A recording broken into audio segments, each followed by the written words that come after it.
I apologize. We're going to be on the poor man StreamYard, so there's going to be a logo on the top, but that won't be forever. No worries. One day I we'll wouldn't get have paid. noticed if you didn't point it out. Probably most people wouldn't, but I do. Yeah. So yeah, been on a hiatus. Haven't had anything going on recently. And we all have lives and whatnot, so we just haven't really got together. So we're back. We just all watched Ahsoka, the first 2 episodes of the season, last night and today. A couple of us have watched it more than once. So let's get into, we usually break it down episode by episode. Let's start with episode 1. I personally, just an overall quick take, I think episode 1 was better than episode 2. I agree. It was paced better. Mm-hmm. Had a little bit more action. They both had action, but it had more action. Yeah, I was sitting there on the edge of my seat for episode 1 the whole time. Literally thanking Dave Filoni. Like, that's all. I was just like, thank you, Dave Filoni. And the whole fucking, me and Danny we should have done a watch party, but we're sitting there texting throughout the whole thing while it's like, bruh, like everything that's fucking happening. And Clancy Brown, bro. I know. And the part, this is kind of towards the beginning, the part where she's going through and she's looking for the map, and she comes into that chamber, and the thing comes up, and it's shaped kind of like a triangle. I sent it to Mando, and I'm like, bro, this is like straight up Fifth Element vibes right here. Like, that was straight up fucking Fifth Element right there when she was doing that. And I guarantee you Dave Filoni is a fan of that movie after seeing that scene right there. That whole sequence reminded me of like the Zepho temples in Jedi Fallen Order. I love that whole, I love the temple crawl stuff. That's what a lot of people have been saying, is the scenery in the show is very Jedi, the video game Fallen Order and Survivor. The scenery reminds a lot of people of those games. Yeah, I noticed the Bad Batch too. He does a lot of the same kind of landscape and shots that they use, which good. It makes it all feel like one place. I thought Lothal was pulled off pretty dope. Yeah, I did as well. One thing that, like you said, I believe that the pacing of the first episode was great. The intro, with her going to that Tomb Raider, Star Wars-esque kind of. At first, I thought it was like some kind of Jedi temple on another planet that she had found, but it turned out to be the Night Sisters, headquarters. And that actually got me really excited, because I'm a fan of the Night Sisters. I think they're pretty badass. The fact that using their spells and magic, that I forgot what her name was, but in the Clone Wars she was able Mother Talzin. Mother Talzin was able to keep up with Sidious, and I was like, she fought some heavy hitters. She fought Sidious, Mace Windu too. Mace Windu. She fought a couple people. Can't remember exactly who else, but I think there's 4 heavy hitters that she fought. The Night Sister magic is something. I knew that there was going to be magic in the show. There was leaks saying that there was going to be magic, and maybe even that Ezra was going to be utilizing some magic as well. I should have known it was going to be Night Sister magic, because how dope is that? I loved pretty much anything that happened on Dathomir. Of course. Yeah. I think some of the Savage Oppress episodes are some of the best episodes in my opinion too. Bro, I completely agree. Dude, Speaking of Clancy Brown, dude, Savage Oppress was I think one of the most underrated people in the Star Wars Clone Wars. You got to think when he, for being an apprentice of Darth Maul, who wasn't even a true Sith Lord, he was able to hold his own. He fought Dooku a couple times. And that's one thing that made me be like, oh man, if this dude had a couple dedicated years with a real Sith Lord, he would smoke check. I would guarantee he would have smoke checked a lot of people. You know what I mean? Like there's no way. Like the skill set and just like the brute strength and the focus for him to be that far along. And even, I mean, there's one scene where he even beast Ventress and Obi-Wan. He like just force pushes them both back at one time. And I've seen that temple and finding out that it was from the Night Sisters. I'm like sitting on my seat to see what they bring in from, because besides Jedi, I think that the Night Sisters are complete badasses. Like it just goes to show how powerful their magic is with what they did with Savage, and who Savage was able to take on, even though most of the time he was fighting alongside of Maul, but he still was able to fight with like the most powerful Force users in the galaxy, and hold his own. So if that alone should be like a testament as to the excitement we should have, because the power levels, for lack of better terms, are on par with the Force and Jedi and whatnot. So yeah, that definitely has me excited. Oh, this 1 second, guys. Just 1 second. I just want to say, hey, rest in peace, Ray Stevenson. Man, like I miss you. Like I watched Punisher Warzone the other day, and I was like, oh man, like this guy is awesome. Like like what a loss to the future generations. Ray Stevenson is a fantastic actor. The one thing I do have to say that I was kind of were those new battle droids that they had out there that Ahsoka took on all 4 of them. I thought that was pretty cool. Yeah, dude, I think that was a really good scene. Because like people sleep on Ahsoka, but they don't realize that like she also, like Savage Opress, was fighting heavy hitters like her whole, there's some versus Grievous, and then you got some versus Darth Maul, and and she was able to hold her own like it. I mean, shit, Darth Maul wiped out Qui-Gon, so if that shows you anything, like she's on a higher level of combat skills than Qui-Gon, I believe. So yeah. Mm-hmm. I mean, definitely in his older age for sure. Mm-hmm.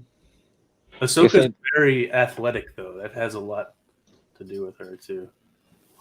I don't want to get away from the HK droids yet while we were on this. Oh yeah, go ahead. Because that goes back to the Old Republic, because those are all the droids they have in the Knights of the Old Republic game of the HK series. So I love that they're like using them and making them real prominent again. Because I know that was season 2 of Mandalorian's the first time they brought those to live action, right? The HK ones. You talking about the assassin droid? Yeah, he calls everyone meat bags and the No. Well, technically, the first time it was brought to live action was in the original trilogy. They had an HK droid in that one? Yes, it did. I don't remember seeing. I didn't even. Oh wow, I feel so out of the loop not noticing they had an HK droid. When all of the bounty hunters are lined up and Vader's talking, and there's Boba Fett, there's a Rodian, not a Rodian, the ones that hate Wookiees. Oh yeah, isn't that Trandoshan? Rodian? But I thought it was an IG droid that's with them on that scene. IG. That is an IG droid. Yeah, that is an IG droid. I'm confusing the two. Okay, I was like, I thought you meant there was an HK droid in the original trilogy. I almost got you, Mando. I almost got you. I was like, did you had me too, man? I'm keeping it, bro. Just making sure y'all are, just checking. I was like, no, I got to go watch all the original movies and see where that is. Poor me. They make me think more of like the droids that Grievous had in the beginning of episode 3 in a way. Mm-hmm. Yeah, definitely. I mean, and the one thing that I liked was like each time they they bring out a new droid that we haven't seen before, there's always like a certain modification to those energy staffs.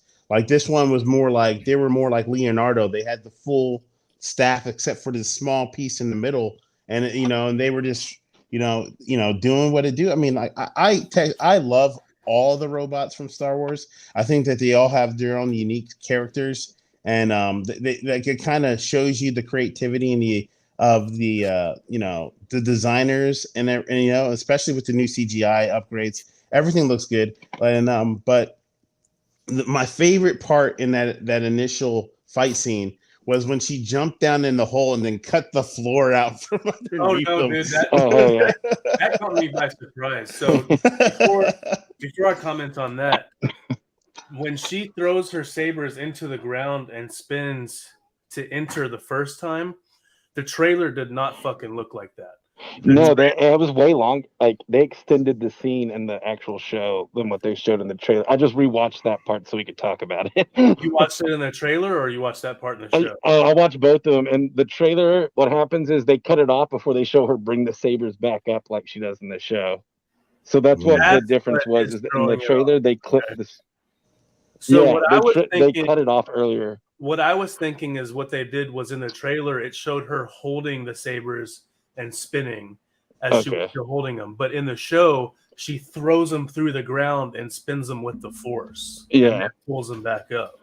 I don't remember seeing that in the trailer. Yeah, the trailer, they cut it to where you don't see what her hands are like doing as much. Gotcha. I was like, then when she jumped down, I thought all of the droids were just going to follow her down there. Mm-hmm. And all of a sudden, like quick as fucking lightning, she's like, and the fucking thing just drops down.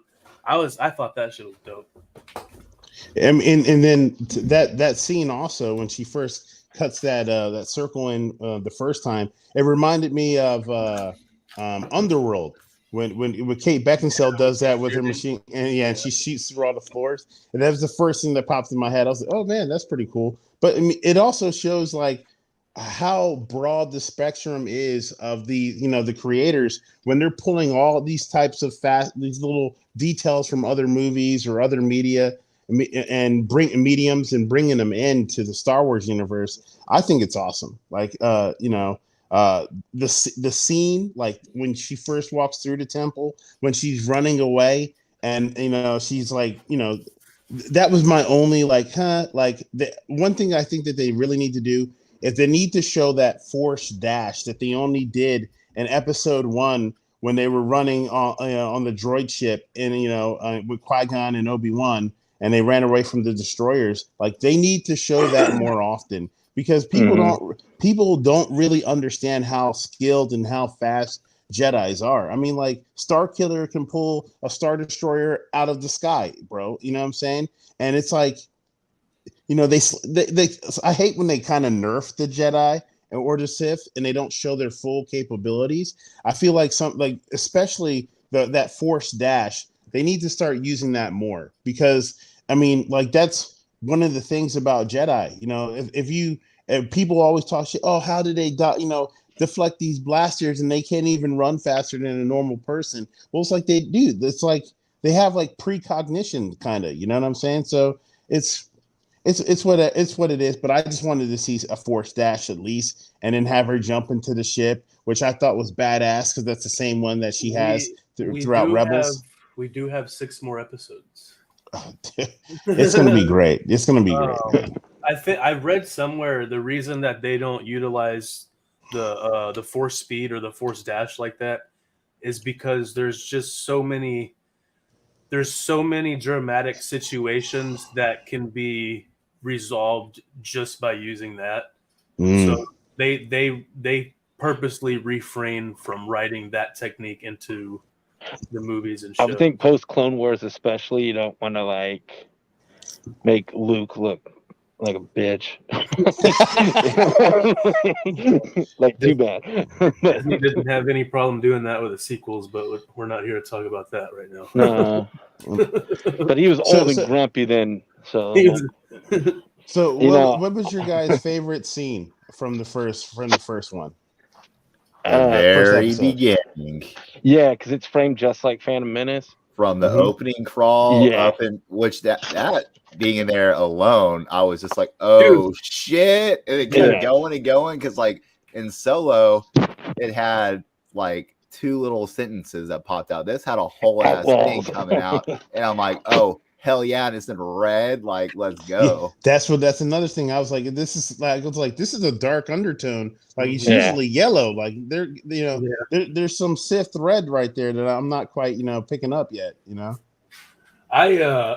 We have another Mandalorian group, and I immediately, when I started the episode, I just started spamming. It's fucking Star Wars. It's literally fucking Star Wars, because as soon as I saw that red scroll, I was like, oh my fucking god!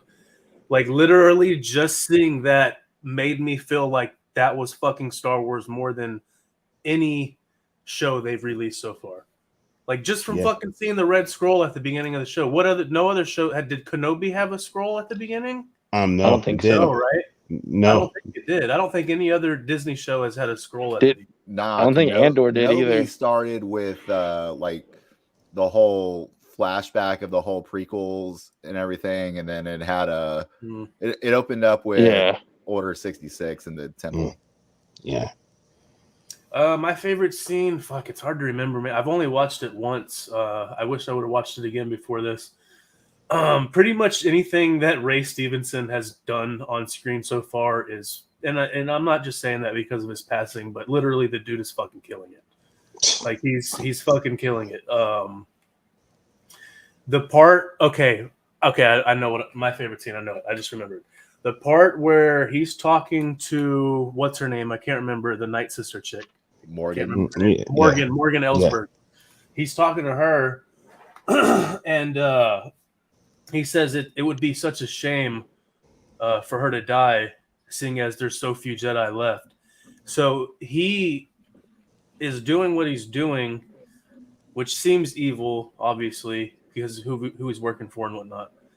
But he still shows sympathy for somebody who was at least once a Jedi. You know what I'm saying? So he doesn't want to kill Jedi. He probably will kill anybody who stands in his way, I assume, and I'm sure he's going to kill somebody or a few people. But I think he's reluctant to kill Jedi. And when that happened, I was like, well, shit. He's not lost. There's still some light side in him at least, but maybe he was just driven to a point of not having any other choice. You know what I'm saying? So I think that was my favorite scene when he said that. It actually didn't like make me tear up or anything, but I felt the emotion behind it, because there's not often that somebody picks up a red or orange. I think theirs are more orange, but I can't tell now if the show's out. They looked way more orange in the trailer to me than they do in the episode. It's kind of in the middle, right? It's not it's not Cal Kestis orange, but it's not a red saber either. Yeah. And then everybody's saying it's Cal Kestis orange, but it doesn't look like that to me. Yeah, it looks a lot more red to me now. I feel like the pre-production, it may have looked more orange. And then, but while you're on it, though, I feel like his view of how he looks at Ahsoka also reflects how Thrawn views culture, too, and that's who he works for. So they're like, there's a whole respect and admiration of culture for your enemy and how Thrawn operates and the people he surrounds himself with, maybe. But that's what they led us to believe, is that he's been working for Thrawn, but I didn't get anything from either episode indicating that he was in the world beyond, or whatever the fuck it's called, where Ezra and Thrawn are, because he goes up with Morgan Ellsberg and he says, "What is this place?" And he's never seen anything like this. So that tells me he's never even been to the other galaxy. Sure, but he may have knew Thrawn like around the time where Thrawn was going, and like when he met Anakin. Well, that would have been during the Clone Wars. But I mean, there's the original Rebel area. I mean, Rebel yeah, he may have when he fled after the Clone Wars, may have already met Thrawn before Thrawn disappears. They might have a connection like that. It seemed like they were leading us to believe that he was with Thrawn in that other galaxy, but maybe their connection happened before Thrawn was eaten away. Hey, so my favorite part of the episode, you guys don't laugh at me for this, but I've kind of fanboyed out. Can't promise, dude. The lightsaber droid. I can't remember what the actual his name is, but that when I saw him and knowing that that's the same one from the Clone Wars, who has been around since the Old Republic and has literal a database of every single lightsaber that's ever almost made, because he would help the younglings when they first get their crystal construct their lightsaber. And when I saw him, I was like, bro, oh man, like that who when knows where they're gonna go? The hologram of the 2 lightsaber hilts. Yeah. That part also made me feel very Star Wars. When I was looking at that, I was like, damn, like we're like literally talking about the mechanics and the build of fucking lightsabers right now in a fucking Disney Star Wars show. Like, holy fucking shit, you know? I love that fucking part. With every scene that especially that scene where they're talking about the lightsabers with that droid, and when he talked about training Balon back in the day, like that shit was fucking super dope. I loved it. One of my favorite things about that droid is even back in the Clone Wars where he's training that Wookiee, and he's like, "Oh, you can use unconventional materials for your lightsaber and custom." Yeah, dude. Yeah. To me, it's the great thing about Star Wars is, if you think about it, some of the droids in the show have been there for hundreds of years, and the what I literally think is like, when I thought after the Finn and Rey Star Wars, the newer ones by by Abrams, right? I thought, like, at one point I was like, dude, they gotta, like, what happened if the entire Star Wars story is a droid that survived, that's like another 1,000 years in the future, recounting all the history back to a group of children who might be force sensitive, you know what I mean? And it's telling the lore. The possibility for something like that to happen, the way that Filoni is like grabbing all these pieces of Old Republic history, of the canon, the legends, all that stuff, and putting it into one like streamlined series. Like, everything's starting to connect and interweave, and it's starting to make sense. And I feel like the picture we get of the galaxy is just that more brighter because of it. You know what I mean? Definitely. Gotta love that droid, man. Travis, what was your favorite scene in the first episode? The very beginning. You said that. I forgot about that. And then I blindly agreed. I mean, because you just see these dudes roll in and they're like, "Oh yeah, we're Jedi," like announcing it to the people. They're like, "Oh fuck it, bring him in." And he's like, "Oh, you're not Jedi." And then next thing you know, he's like, "Oh, let me show your ID." And boom, killing everybody. He's like, "Yeah, we're not show you my ID." Hey, that dude got stabbed in the torso and he didn't survive. Yeah. Can we get? Yeah. What the? Why did they have to do that? When he first manhandled those dudes in the landing bay, I was like, it reminded me that was when he was like, "No, we're not really Jedi." It was like something. I was waiting for Samuel L. Jackson to jump out and start, "I'll slap you, bitch," because he manhandled them, dude. But the one thing I did notice is that his saber skills were a lot more like, they seemed like more mechanic. They weren't as fluid. It's very Vader-esque, isn't it? Like, yeah.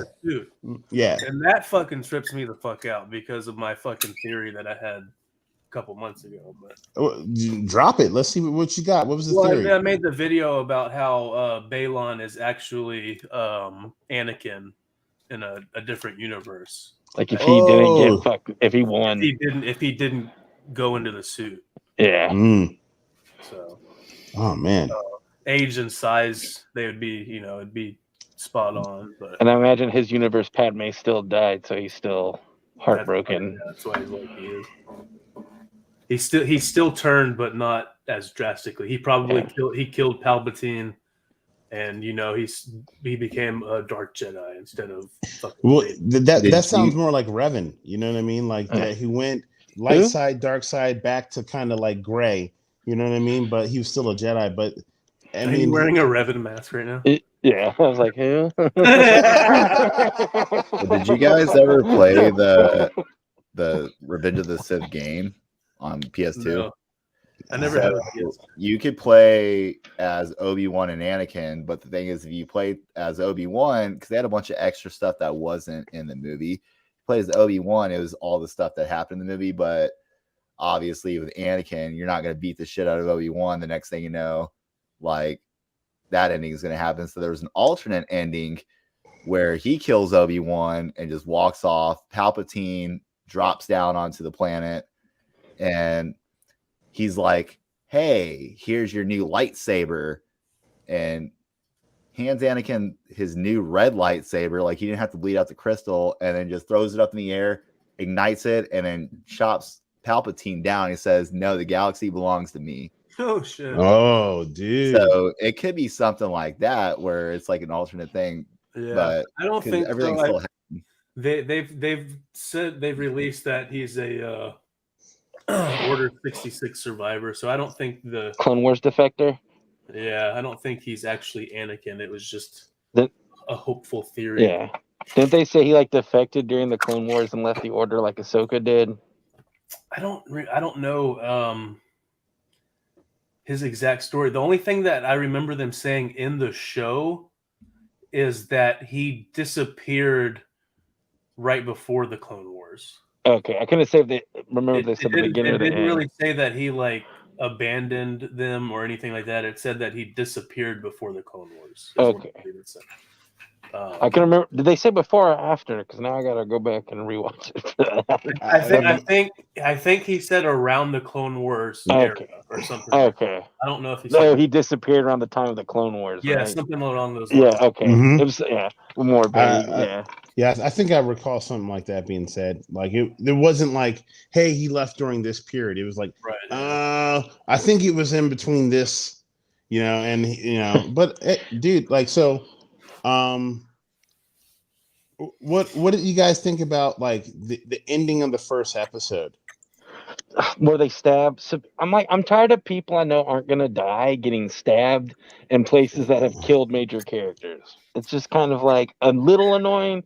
It's like the action trope of someone getting shot in the shoulder and they're like, "Oh God, I got shot," and then like the next scene, like, "I'm okay, I'm good to live." Like they get shot in the shoulder, in the shoulder, and they flip over something, and you don't see it for 5 minutes. And they always think he's like, it's starting to feel like that. That's what happened with fucking Tobey Maguire in No Way Home. No Way Home. And you know what's funny about that scene, bootleg, dog leg, real quick?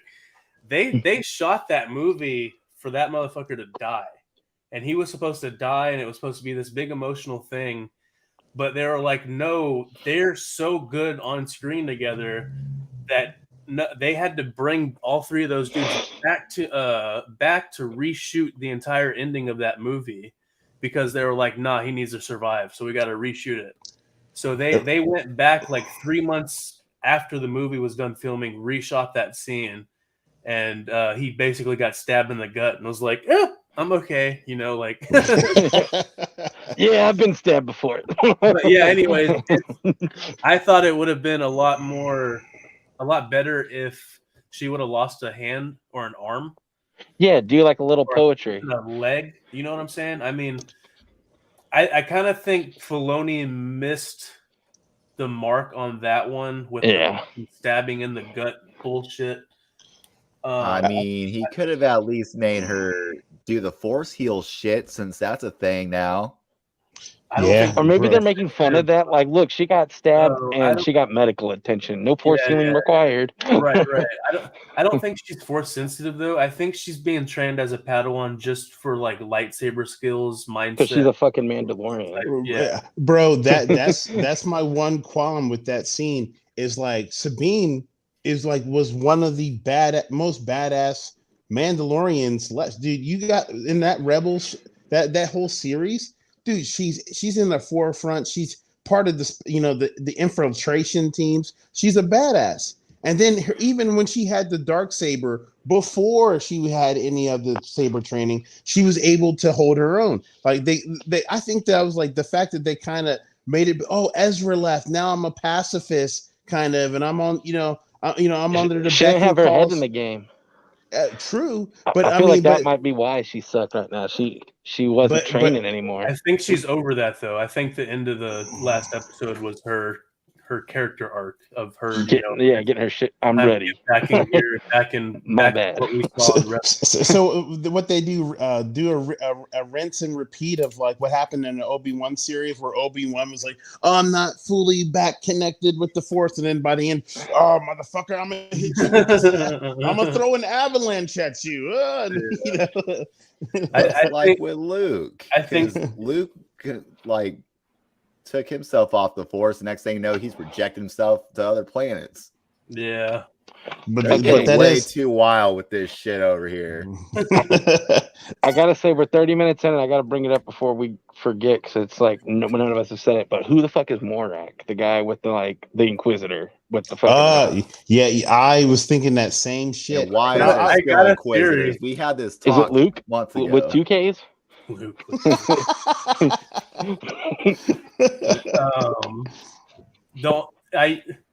Some people it's Some people have theories online that it's Ezra, but I don't think Ezra's back from the other galaxy yet. I think I think they're gonna find him when they get. No, I don't think it's Ezra.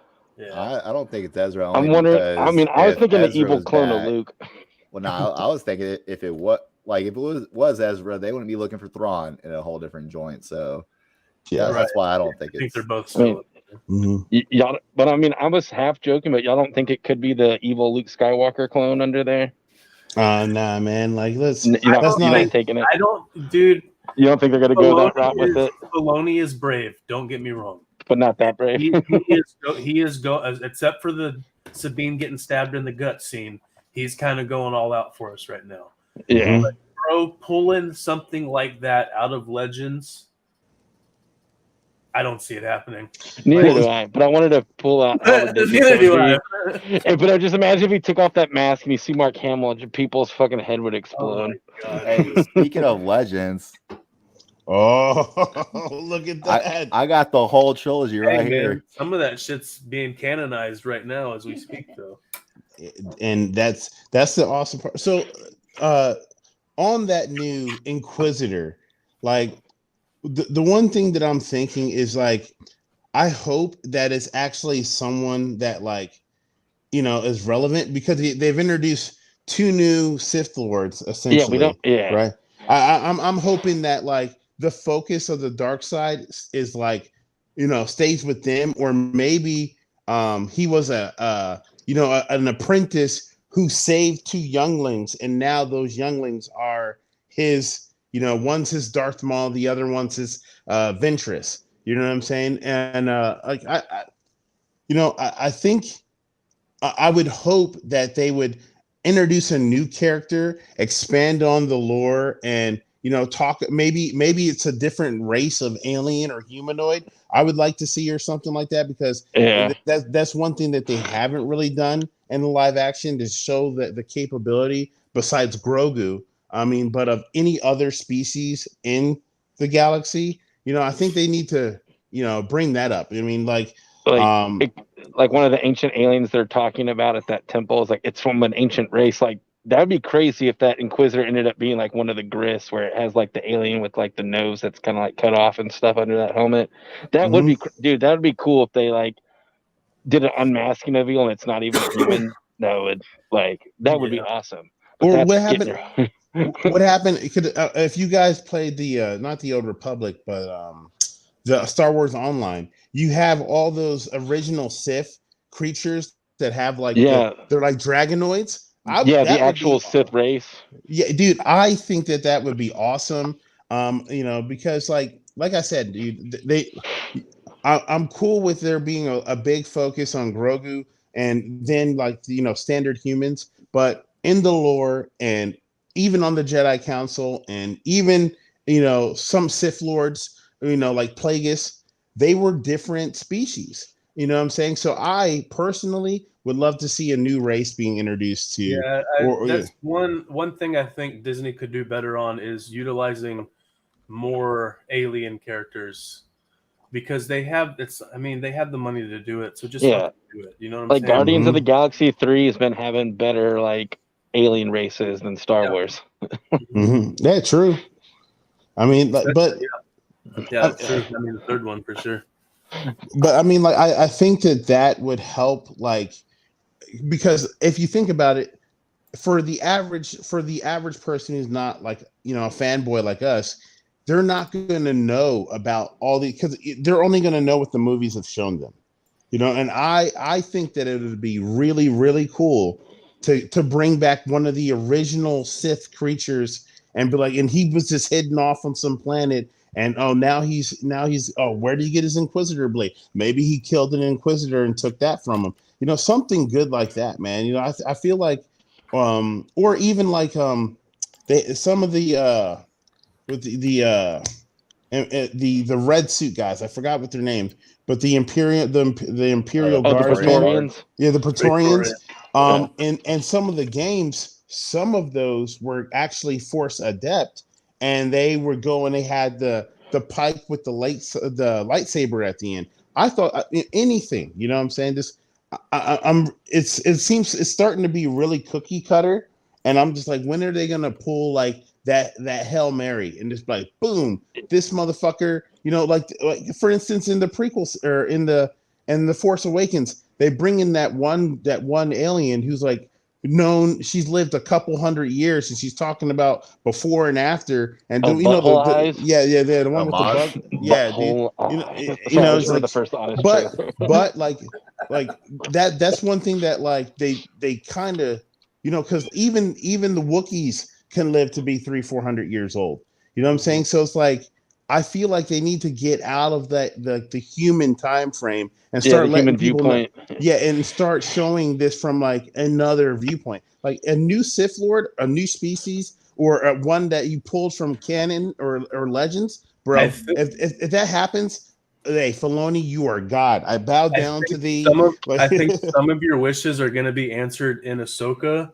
Mm-hmm. But I think a lot of those wishes that you just communicated are going to be answered in the Acolyte as well. And maybe Dawn of the Jedi. So they're saying that in Acolyte, the dude that played Chewbacca in the last few movies, he's going to be another Wookiee in the Acolyte. So yeah, we actually, I don't know if everybody was here, but we went over set photos from the Acolyte. And that sounds awesome. I can't remember his name, but he looks sick. And I do have a character to bring up after we talk about episode 2. Was it Bur Yaga that's supposed to be in the Acolyte? The Jedi Wookiee from the High Republic? There's one named Bur Yaga in the books. No. It's a shorter name. Okay.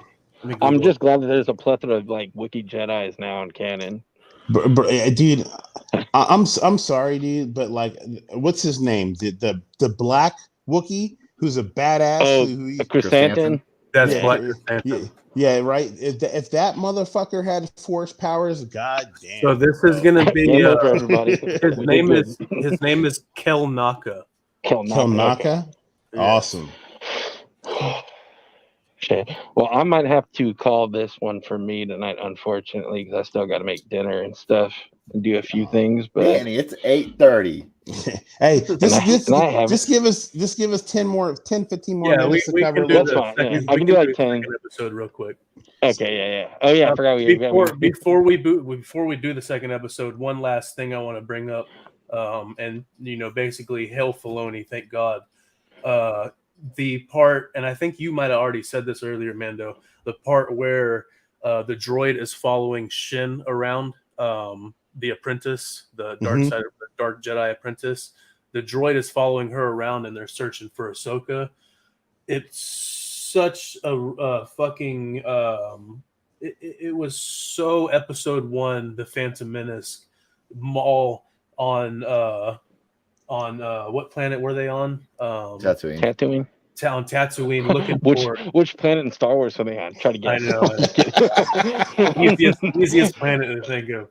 Anyways, all searching with the droid on Tatooine, looking for them. I mean, that was just that was so episode 1-esque, and it's a testament to how much Dave Filoni cares about the fucking prequels. Well, she stabbed homegirl on the fucking stomach too, so exactly. Qui-Gon did. And they start off on the ship. I would respect that if it weren't for fucking Kenobi. If it were not for Kenobi, I would with the Grand Inquisitor crap. Yeah. Well, with Reva, And Reva. Reva God, I got forgot. stabbed twice and is still supposedly alive. She got stabbed twice by a lightsaber. Hey, all that means is Qui-Gon was a little bitch, bro. He could, I mean, all Okay. these. The second Qui-Gon time she got stabbed, Qui-Gon she got stabbed. She didn't have medical attention, though. Qui-Gon got it right in the middle. Everyone else kind of got it around, but Qui-Gon got it hard.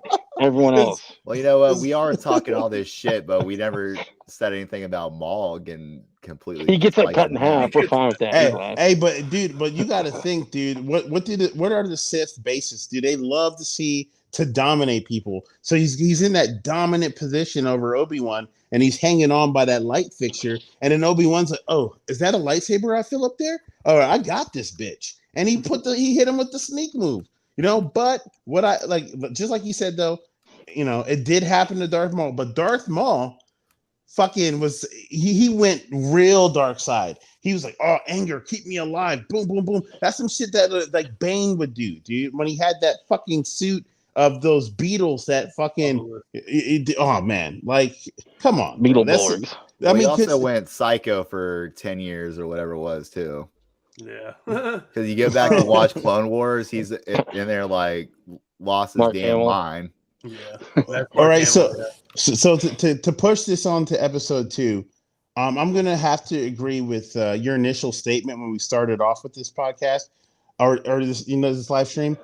I literally thought that the pacing of the second episode was like it was just like, oh man, we got all this time. Let's make this melancholy ballad and we're gonna play it and boom and everything's so slow. It did have good action. I'm not gonna lie, but there were some things where I'm like, hey, dude, like that one dude who was like, oh yeah, but like this is above your pay grade, and she's like, I'm a fucking general. What do you mean it's above my pay grade? Like that whole room of the loyalists that could have been done quicker, way faster. You know what I'm saying? Like for them to my issue was the Sabine character arc for that episode. I think took straight up 20 minutes, and I think that could have been a lot shorter. Yes, we want Sabine. She's awesome. The actress playing her is fucking gorgeous. She nails the character. Yeah, she does great. She does great. But it's like this is the Ahsoka show, and we're getting 20 minutes in the first 2 episodes of Sabine's arc. You know what I'm saying? And which is great, but I think that 20-minute arc could have probably been done in 10 minutes or less. Yeah, and we just had 3 seasons of Mandalorians. Hey, no, and we had Mandalorian 2.0 because Book of Boba Fett took this massive, and that's exactly what I thought about when I was like, man, we've been on Sabine for a good 15 minutes. Like, is this a Book of Boba Fett? Like they're pulling out on the second episode? Like, I literally thought, if you were gonna give all that time, we need flashbacks, man. We need if say Sabine gets saved and all that bullshit, right? She's getting medical treatment. What happened if she thought about her, fighting for the Darksaber or remembering where, her mom's voice or, what I'm saying, like, hey, carry on, you can do something, but something, it didn't need to be like this, like a literal 20 fucking minutes. Like it needed to be boom, boom, boom, flashback. All right, now she's here. These 2 things go together. Bam, she's back in the fight. You know what I'm saying? That's why they gave us this episode on the house. You know what? I'll take that over that 3-minute Dr. Pershing episode that was I kind of like that one because they're eating space ice cream next to a giant rack, and I'm like, I'm vibing. You're like, that ice cream looks really dope, so let's just forgive this whole 30-minute. When we were discussing that episode, I was like, okay, cool. It's gonna be relevant somehow in the end, and it wasn't. I'm like, no, it's just an episode of Andor. That They forgot whole to put episode out. could have just been tossed. That's like millions of dollars that Lucasfilm is never going to get back because that episode was horrible. Like, and they never even put those ice creams in store. If I ever rewatch that season, I'm skipping that episode. It's just like when you watch Lucifer, they have that rock opera episode. There's a rock opera of Lucifer, and I want to watch that. So what? Okay, right what about the fight with the the Inquisitor-esque masked being? I thought that was pretty cool. His name, right? I thought it was really awesome when he threw his blade. He lit the full lance and he threw it at her. And then he's like, okay, let's get the fuck out of here. And then he's like, and then Ahsoka's just like, oh, nah, you can't touch me, bitch. Yeah, that was literally, she's so attuned to the Force that she knew exactly where that fucking thing was. And she knew that it had no chance of hitting her. All she had to do was do a little lean like that, and she's out of the fucking way. I thought that was a dope-ass part. Dude, my son was like, oh, like, and I was like, yeah, bro. I'm like, yeah, she's a badass, bro. Like, people... I swear, man, people are like, oh, who's this Ahsoka character? She is a badass. Like, when you want to, when people are talking about this woman's empowerment, like, bro, go back and watch the Clone Wars and watch Ahsoka fucking keep Anakin in the game on the light side because he was going dark in between Attack of the Clones and Revenge of the Sith. That whole thing's a downward spiral for him. And I believe if Ahsoka never left his side, Anakin would have never went to the dark side. I believe that. You know what I mean?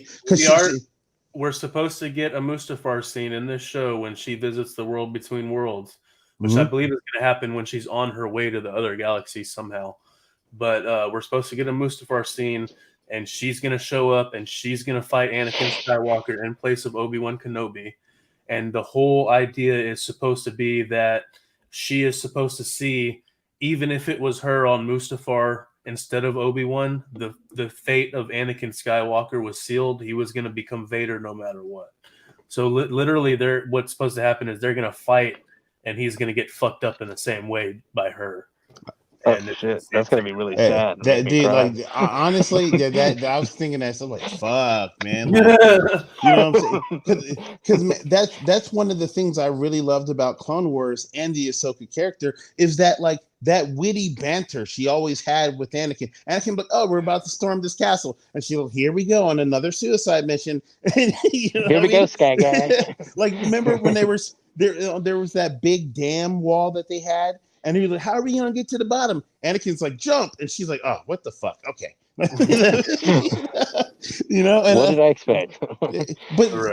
but that's the thing. People don't understand that Ahsoka is a very complex character. To watch her come of age, and even with that extra season of the Clone Wars the extra season of the Clone Wars, to watch her character develop and for her, and you know, I would love, like you said, that Mustafar scene. I would love for, like, say, like a flashback to where that she might have had a glimpse that Anakin would turn.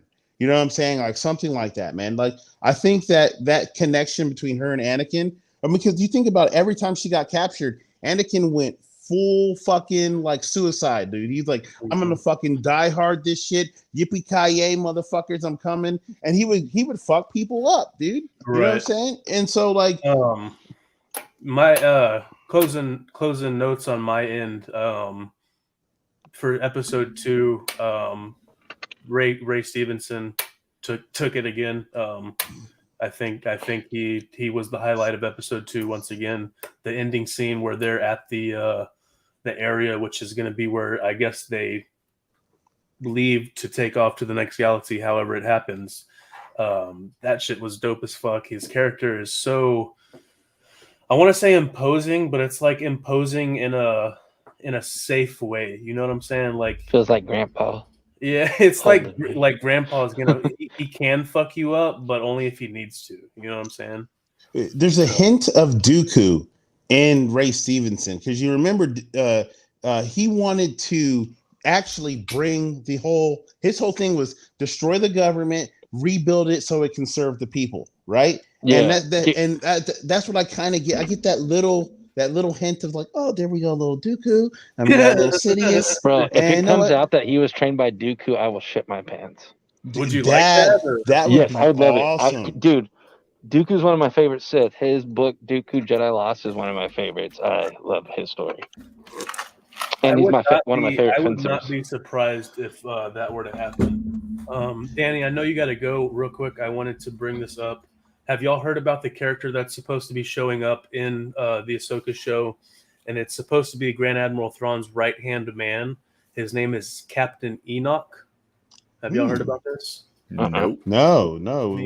Divulge, man. Let me show y'all real quick before we get out of here. Hey, Danny. Oh, dude. This is my Disney one. That's nice, man. And that's Bildo. Oh, yeah. Okay, Captain Enoch, Wes Chapman's character. Okay. All right. So, I see. the newest Star Wars on Disney Plus Ahsoka recently premiered with the first 2 episodes. The series storyline is set after the events of the Star Wars Rebels animated series. The Empire has fallen, but its remaining loyalists aren't ready to give up, which is why Morgan Elsbeth, I think I said Ellsberg earlier, Morgan Elsbeth, Balon Skull, and former Jedi turned mercenary and his apprentice Shin Hati are looking for the map that leads to banished Imperial General Thrawn. I hate the way they word that. After the first 2 episodes, the series still has more characters to introduce. One of them is Wes Chatham's Captain Enoch. So basically, he's described as Thrawn's ally and subordinate, and we suspect he'll have an important role once Thrawn shows up in the series. That's really, we don't have a lot of info on him. I'm thinking he might be force sensitive. Ooh. Because he's in the other galaxy. He's had to obviously meet people to ally with and probably to survive against Ezra, if I'm not mistaken. So it wouldn't surprise me if this guy is Grand Admiral Thrawn's right-hand man who is also force sensitive. I wonder if Eli Vanto's still alive. So, go ahead, Ross. Go ahead, Danny. I was going to say Eli Vanto in the between episodes 3 and 4 when Thrawn first leaves the Chiss, ascendancy and is picked up by the Empire. Eli Vanto's the cadet with him all through the Imperial Academy, who's his translator and shit, and they become real good friends. But I haven't finished this book series, so I'm I wonder if he's going to come into play in this series at all, because he's a really important character in the Thrawn novels. So just one little recap for me. The scene that I liked the most in the second episode was when they take that codex, that orb, and they put it on the pedestal. And because this is something that I'm not sure a lot of people notice, there was some kind of mental ritual that Morgan had to do to, have that green flame come up and elevate and then activate the system, and that reminded me of the magic of the Dathomir. It was that was literal Night Sister magic right there. And then my favorite part is when literally boom, the whole galaxy's opening up, and it reminded me of when they Obi-Wan was first looking for where the clones come from. Camino. You know what I'm saying? It's that. That's what it reminded me of. And it's just okay, boom, this light beam comes out, and it's oh man, I'm really excited for this, because also what creatures or because think about it, it's Thrawn. What would Thrawn do if he found other species of aliens that were, he would work with them, get to understand, because he let the rebels win a couple battles to think that they were moving forward, when he was nah, I'm just figuring out how you guys do shit now, bitch slap motherfuckers. And I'm dude, Thrawn, I can't wait. I'm bro, that's my cocaine. I'm waiting for Thrawn to come in, and I'm let me get a little bit of access. Oh man. So in the Thrawn novels, apparently, what he purposely wanted to be found by the Empire because of a threat in the unknown regions of an alien race called the Gris that are the enemy of the Chiss. Right. So I'm wondering if, you said, wanting more aliens, I wonder if the Gris will actually be involved with what Thrawn's doing in the unknown regions now. Because that was the whole reason of wanting to be a part of the Empire, was to protect the Chiss ascendancy from the Gris.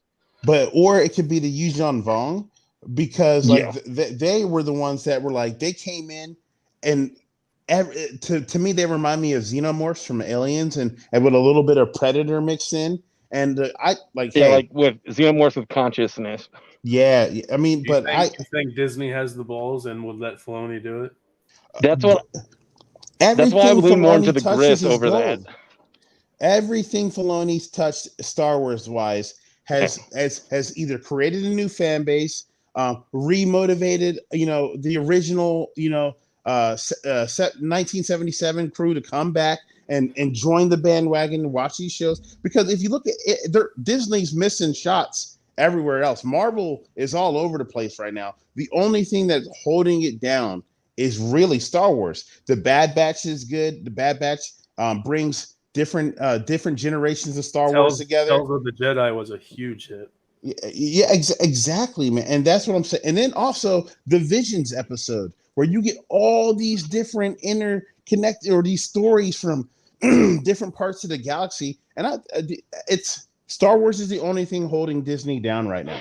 And Filoni has always been at the forefront of everything, where that's where Star Wars is generating most of their money. Filoni touches something, gold, boom. Right.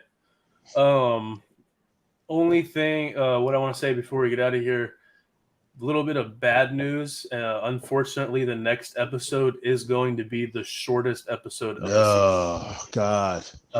What a dick tease. Yeah, there's no reviews out on this episode, so we don't know what the pacing's like or anything, but it's supposedly only 38 minutes long. If I don't see that Smurf-looking motherfucker in the next episode, I'm going to be a little annoyed.